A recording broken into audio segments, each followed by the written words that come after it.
السلام علیکم dear students, ہم نے P P S C, F P S C اور سبجیکٹ اسپیشلسٹ کی تیاری کا جو سلسلہ شروع کیا ہے، اس حوالے سے آج کی ویڈیو میں آپ کو خوش آمدید کہتا ہوں۔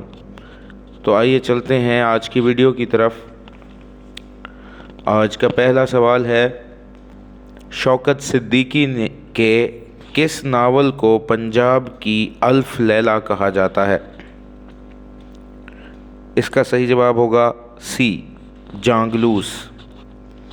سوال نمبر 2، شوکت صدیقی کے کس ناول کو لکھنؤ کی الف لیلہ کہا جاتا ہے؟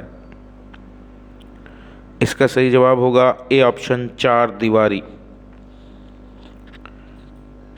سوال نمبر 3، دشت نظر سے آگے کس کی کلیات ہے؟ اس کا صحیح جواب ہوگا سی، رشید امجد کی۔ سوال نمبر 4، گھوڑوں کے شہر میں اکیلا آدمی کس کا افسانوی مجموعہ ہے؟ اس کا صحیح جواب ہوگا بی، مظہر الاسلام۔ سوال نمبر 5، خوشیوں کا باغ کس کا ناول ہے؟ یہ انور سجاد کا ناول ہے، اس کا صحیح آپشن ہوگا سی۔ سوال نمبر 6، ماس اور مٹی کس کا افسانوی مجموعہ ہے؟ اس کا صحیح آپشن ہوگا اے، منشایات۔ سوال نمبر 7، شیشوں کا مسیحا کس کی تصنیف ہے؟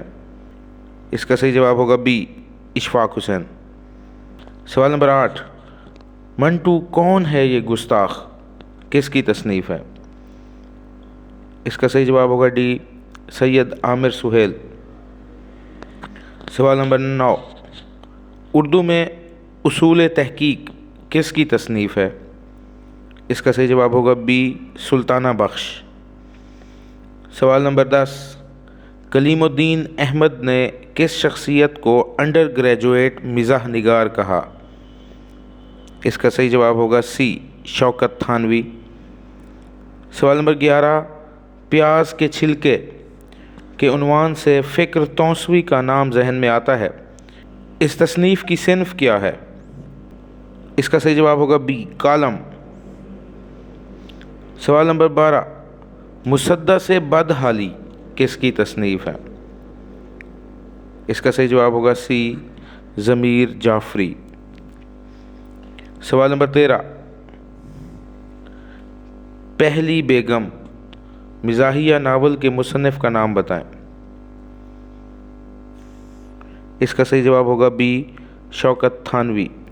سوال نمبر 14، مشتاق احمد یوسفی کی وفات کب ہوئی؟ مشتاق احمد یوسفی 20 جون 2018 کو فوت ہوئے، اس کا صحیح آپشن ہوگا اے۔ سوال نمبر 15، پہلا پتھر یوسفی کی کس کتاب کے مقدمے کا عنوان ہے؟ اس کا صحیح جواب ہوگا سی، چراغ تلے۔ سوال نمبر 16، شفیق الرحمان کے پہلے افسانوی مجموعے کا نام کیا ہے؟ اس کا صحیح جواب ہوگا اے، کرنیں۔ سوال نمبر 17، افسانوی مجموعے کرنیں کا دیباچہ کس نے لکھا؟ حجاب امتیاز علی، اس کا صحیح آپشن ہوگا اے۔ سوال نمبر 18، میر تقی میر کو میر خمیر کس نے کہا؟ اس کا صحیح جواب ہوگا ڈی، قائم چاند پوری۔ سوال نمبر 19، چہار چمن کس کے 4 ناولٹوں کا مجموعہ ہے؟ اس کا صحیح آپشن ہوگا سی، بانو قدسیہ۔ سوال نمبر 20، شہر بے مثال میں بانو قدسیہ نے کس شہر کی زندگی کو موضوع بنایا ہے؟ اس کا صحیح جواب ہوگا سی، لاہور۔ یہ تھی ہماری آج کی ویڈیو۔ کل انشاءاللہ نئے معروضی سوالات کے ساتھ حاضر ہوں گے۔ ملتے ہیں اگلی ویڈیو میں۔ اللہ آپ کا حامی و ناصر ہو۔